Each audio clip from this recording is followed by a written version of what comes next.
मेरे पे जी मेरा नाम है सुमित खजूरिया तो एक बारी परतिए मैं तुहाडे सामने पेश होई हाँ अपनी एक कविता लईए। पुरानी कविता की तुसें सारे लोकें बड़ा पसंद किया, बड़ा प्रेम दिता, ये मैं तुहाडा धन्नवादी हाँ ते मता मता शुक्रिया अदा करना। अस मालिक का भी शुक्रिया अदा करना चाहते हैं। झरने बगा दे, पशु पक्षी जिहड़े नो अपने चहचा देन ते तितलियां जिहड़ियां फस्ट क्लास उड्डा दियां, ये जिहड़ी कुदरत है ये मिगी काफ़ी प्रभावित करती है। तो एक वाक्य होया कि मैं कोठे उपर गुड्डी वधान गया, एक गमले दे विच फस्ट क्लास एक नवां गुट्टे दा फुल खिड़े दा मेरे कोल जंदे गए एक गटारी उड्डी आई तो उत्थे बैठी। उसी कोई फर्क नहीं पिया कि सामने कोई खड़ोते दा कि नहीं, वो डट्टी दी रही उत्थे ते दिखदी रही फुल्ले ही मते चिर धोड़ी। तो इस चीज़ ने मिगी बड़ा प्रभावित किया तो मैं सोचा कि जरूर ये उपर मैं इन्ने दोनों पर एक कुछ ना कुछ लिखा। तो पेशे खिदमत है मेरी कविता जिहदा नाम है एक गुट्टा एक गटारी। एक गुट्टा एक गटारी करदे गल्लां कत्थां प्यारी, लई धुप्पे दा स्वाद हो पुराने गीत करन याद हो। एक गुट्टा एक गटारी करदे गल्लां कत्थां प्यारी, लई धुप्पे दा स्वाद हो पुराने गीत करन याद हो।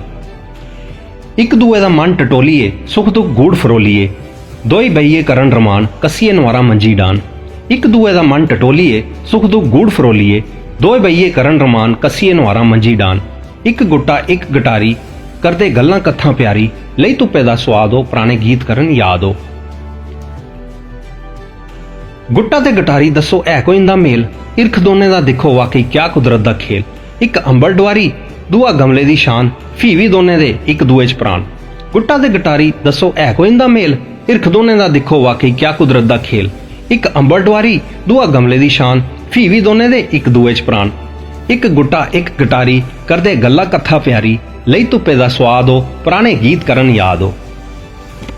पीलियां जंगां चुंझ न्यारी दूरों लभदी बख गटारी, गीत सुनांदी इन्ने सोने चंद दिने दे दोए परोने। पीलियां जंगां चुंझ न्यारी दूरों लभदी बख गटारी, गीत सुनांदी इन्ने सोने चंद दिने दे दोए परोने। एक गुट्टा एक गटारी करदे गल्लां कत्थां प्यारी, लई धुप्पे दा स्वाद हो पुराने गीत करन याद हो। गुट्टा चुपचाप गमले च मंद मंद मुस्काए, ओदी जड़ां ने डूंगी पक्कियां ओ ताइये नहीं घबराए। भावें धुप ते भावें बरखा गुट्टा दिन दिन खिड़दा जाए। गुट्टा चुपचाप गमले च मंद मंद मुस्काए, ओदी जड़ां ने डूंगी पक्कियां ओ ताइये नहीं घबराए। भावें धुप ते भावें बरखा गुट्टा दिन दिन खिड़दा जाए। एक गुट्टा एक गटारी करदे गल्लां कत्थां प्यारी, लई धुप्पे दा स्वाद हो पुराने गीत करन याद हो।